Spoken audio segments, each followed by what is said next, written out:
Hafa day, everyone. I'm Nestor Liconta with the Pacific Daily News. Here are the top stories from the PDN newsroom.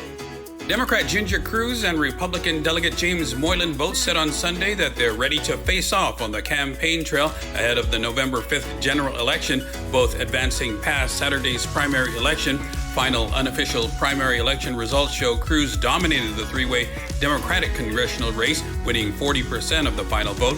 Moylan ran uncontested on the Republican side of the ballot and secured over 99% of the votes, with the rest going to write-ins. Saturday's voter turnout, however, was a staggeringly low 31.16%.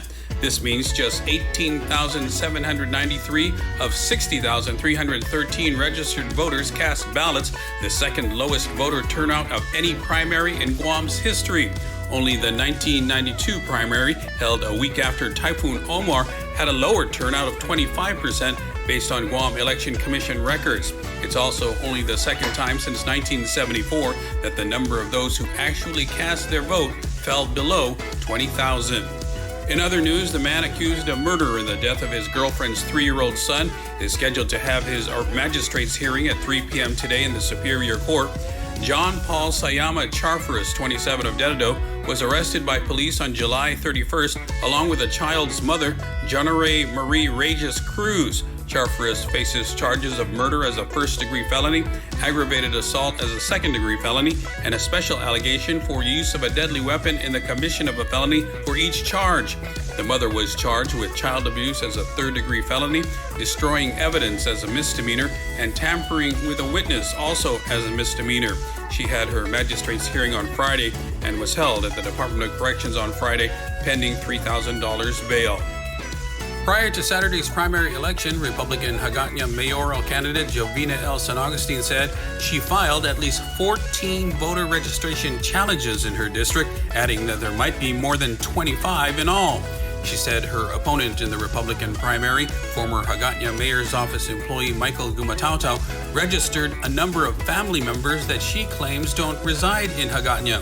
Gumatauta won Saturday's primary race with 78 votes, or 57.35%, versus San Agustin's 58, or 42.65%, based on the final unofficial tally from the Guam Election Commission.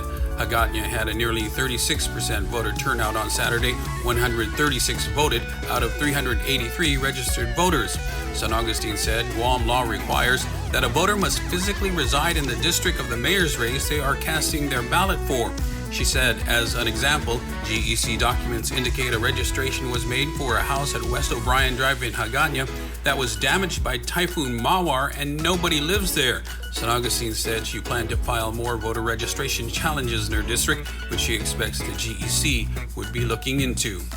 In other news, Speaker Terlaje once again topped all senatorial candidates during Saturday's primary voting. Terlaje got 9,321 votes, or 11.74%, in the Democratic senatorial primary, followed by Senator Chris Barnett with 8,405 votes, or 10.58%. This is Barnett's first re-election. On the Republican side, former Senator Vicente Tony Ada topped the race with 3,533 votes, or 9.13%. A newcomer who outperformed several incumbents is former broadcast journalist Sabrina Salas Matanane, who came in second among Republicans.